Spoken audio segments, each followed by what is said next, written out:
Okay, so we'll now go to part 2 of our discussion about dynamics of rigid body. So kanina tapos tayo doon sa ating projectile motion. Now we will go to the circular motion naman. So, okay, let us see kung ano siya. Okay, let me just open yung ating mga apps na kailangan. Okay, so let us go with number sample question number 15. Okay, so this will be number 15.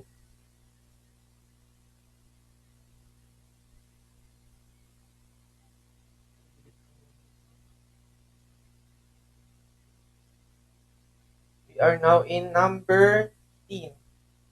So the problem goes like this. Okay, a wooden block having a weight of 150 newtons is placed at a distance of 1.5 meters from the center of a platform, rotating at a speed of 2 radian per second. Determine the minimum coefficient of friction of the block so that it will not slide. The radius of circular platform is 1.5 meters.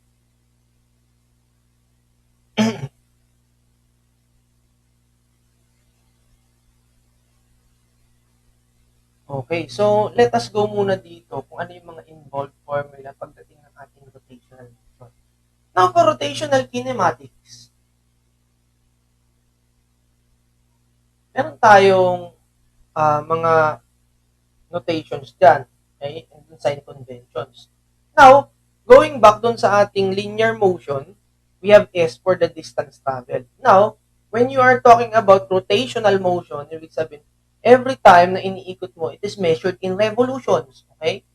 So, that will be denoted in theta. So, this will be in revolutions. Okay? So, that will be in revolutions. Okay? Yun yung translation niya ng distance traveled to revolutions. Okay? Ito naman, velocity. Now, for the speed, ang tatawag natin dyan, that is the angular velocity. Okay? So, this is theta, ito omega. Omega. Yan, sign niya, omega. So, ano naman yung measurement niyan? Okay? If this is theta, it is in revolutions. Revolutions. Ito namang omega mo, that is in revolutions per second or rad per second or RPM, revolutions per minute. Now, when we're talking about acceleration sa linear, that is in meters per second squared. Ito naman, it is in alpha. Yung denotion ng alpha mo, that is in revolutions per second squared or radians per second squared. Okay. Yan yung mga convention natin. Okay? Now, paano natin sila itatranslate? Okay? All you have to do, syempre, meron ka rotating body and then the distance na meron ka that is in the radius or radii ng iyong rotating body. Okay? To translate yung S into a particular form, all you have to do, yung theta mo, equal yan sa yung S, i-divide mo lang ng iyong radius. Okay? Ganon din yung iyong V or yung omega. Para makuha mo si omega, i-divide mo lang si V ng R. Radius, okay? Ganon din yung iyong acceleration alpha. Equal yan sa yung acceleration mo divide by radius.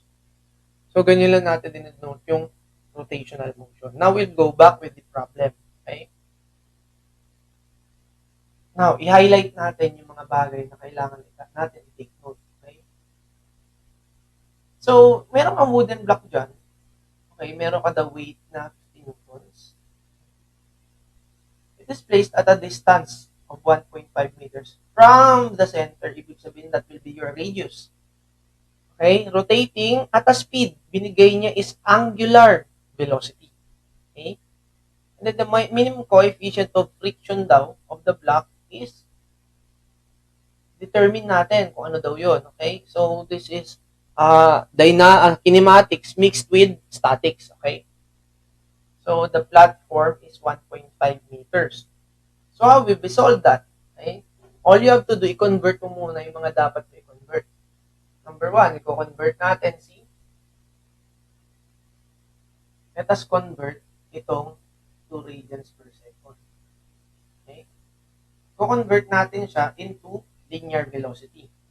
Linear velocity equal to, meron ang given na omega times r. Okay? Meron kang 2 radians per second. Now, kapag radian, ibig sabihin, hindi mo na kailangan siyang i-convert pa para maging linear. All you have to do is to multiply it with the radius given. So, that is 1.5. Kasi non-unit naman ang radian. Okay, 1.5 meters. So, this will be 3 meter per second. Yan yung ating linear velocity. Okay? Palagay natin, umiikot yung ball mo. Okay? Or umiikot yan. Yung linear velocity niya, yan yung velocity na ita-travel niya. Translated nung iyong rotational. Okay? This is your, what? Omega. This is your velocity. Okay? Ganyan ang linear velocity. Now, we'll go with the block. Okay? Ano bang force ang meron ka dyan? Okay? So, let us define. Okay? Meron kang force na towards the middle. And that is what? That is centrifugal ba? No, that is centripetal. That is the middle seeking force. So, let's go with the formula. Okay? Circular motion. Okay. Let's go with your circular motion. Okay? If this is your velocity, yung dinidiscuss ko kanina, okay? The ever middle seeking or towards the middle, the force towards middle, that is a centripetal force. Okay? The force that is moving outwards away from the middle, that is your centrifugal force. CG na lang. Okay? FC for centripetal force. Okay? Now, centripetal force is the force that acts toward your middle. And centrifugal force is the force that acts away your middle. Okay? Now, how will we get the formula? Ito yung formula niya. For centripetal force, kunin mo muna yung normal force. Okay? Sabihin, Fn is equal to MAN. AN is the acceleration normal. Okay? So, AN is V squared R times R. V squared over R or R times omega squared. Okay? Now, paano mahanap yung centripetal? Okay? The centripetal force is Fc will be equal to W D squared over GR. Ano ba yung W over G? Di ba yung W over G, let you take note ha, M is equal to W over G. Or the weight divide by gravity. Okay? So, Fc will be equal to mass velocity squared over R. Now, you have your centripetal force. Okay? V squared over R. So, pwede rin yang ito.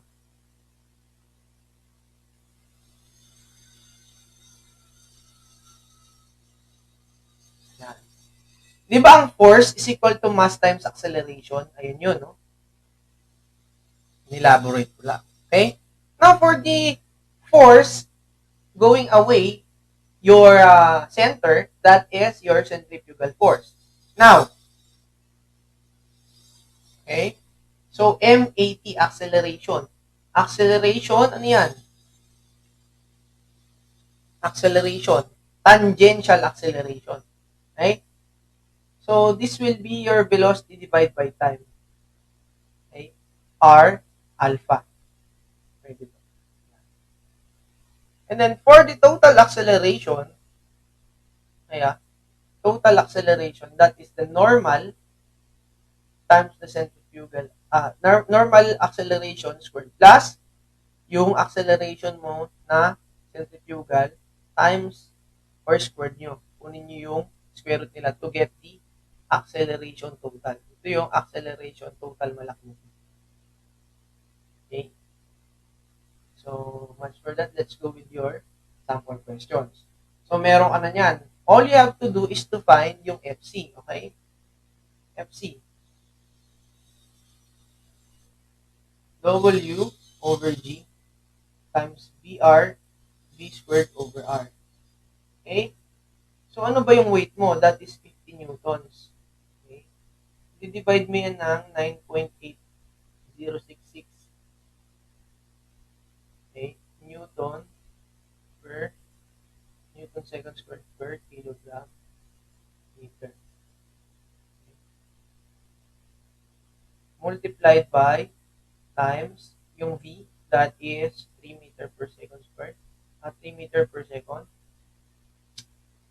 3 meter per second divide by R. I-square natin ito eh. Divide by R. What is your R? That is 1.5 meters. Now, FC will be equal to, calculate natin, 50 divided by 9.8066. Okay? Multiply natin ng, that is 3 times 3. That's 3 squared. Divide natin na lang ng 1.5. Okay, so that is 30.592. 30.592. 30.592 force yan eh. So, newtons. Okay, that is FC, newtons. Centrifugal force. Okay. This will be the answer for FC. And then, magsasummation of forces tayo pagdating dito. Okay? To balance out. Kasi ang hinahanap natin is the coefficient of friction. Now, for your coefficient of friction, you take note, okay? Take note, yung mu, or the coefficient of friction is equal to F over N. Etong F na to is the F that is pulling. Okay? Pulling yung block niya. Okay? Ang nangyari pala dito is a centrifugal force kasi outwards the center. So, summation of forces horizontal para makuha natin yung F, counteracting ng FC, equal to 0. Okay. Now, yung F mo minus FC, si F ito is positive dahil natin, FC is negative, equal to 0. Therefore, yung F mo is equal to FC. E ano ba yung FC? Diba 30.592 newtons. O, ngayon, meron na kayo niyan. So, you can solve na yung ating coefficient of friction, mu. F over N. Take note kasi pagdating ng ating statics, so, note niya, dating na statics, F, or the normal force, is equal to mu times N. Or the frictional force pala. Frictional force. Frictional force is equal to mu N. So, recall tayo niyan. Okay? So, 30.592 newtons divided by N. What is N? Given sa'yo is 50. Okay? Newtons. Therefore, divide na natin ito ng 50. More or less, nasa 0.6. So, ibig sabihin, very rough yung surface. 0.612.